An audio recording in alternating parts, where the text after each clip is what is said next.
ایک زمانے میں سلوا الٹرامائنڈ کے پاکستان میں I was country supervisor for سلوا، تو ہم سلوا کے میں کورسز کرواتا تھا.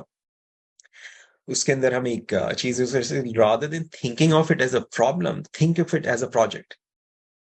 کہ اللہ تعالیٰ نے جو آپ کو لگے نا کہ پرابلم ہے، میرے ساتھ یہ پرابلم ہے، جب تک ہم کسی چیز کو اپنے ذہن میں ایز اے پرابلم پرسیو کر رہے ہوتے ہیں، ہم اپنے آپ کو اس میں نمبر ایک ویک محسوس کر رہے ہوتے ہیں، نمبر دو ہم پیسو ہوتے ہیں، بیکاز پرابلم ہمارے ساتھ ہوتی ہے، ہم اس کے اوپر کچھ کر نہیں رہے ہوتے. But if you label it differently rather than thinking of it as a problem, you think یہ اللہ تعالیٰ نے مجھے ایک پروجیکٹ دیا ہے، ایک آزمائش ہے، ایک پروجیکٹ ہے، اور اللہ تعالیٰ مجھے اس کے ذریعے ٹیسٹ کر رہا ہے. اب اس پروجیکٹ پہ ہم کام کرتے ہیں، پروجیکٹ پہ ہم ہاتھ رکھ کے نہیں بیٹھتے. اٹس اے پروجیکٹ جس پہ میں کام کر رہا ہوں. اب جب پروجیکٹ ہے تو اس پہ میں کام کرنے کے لیے میں I do some actions. Okay, so اگر فرض کرو کوئی شخص بیمار ہے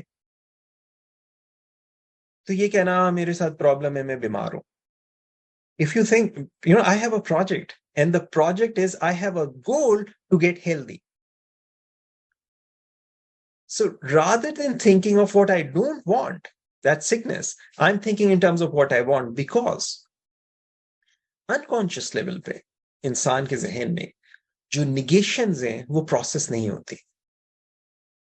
So rather than focusing on کہ کیا نہ ہو, when you start focusing on کیا ہو, you will find آپ کی perceptions جو ہے وہ چینج ہونا شروع ہو جاتی ہیں.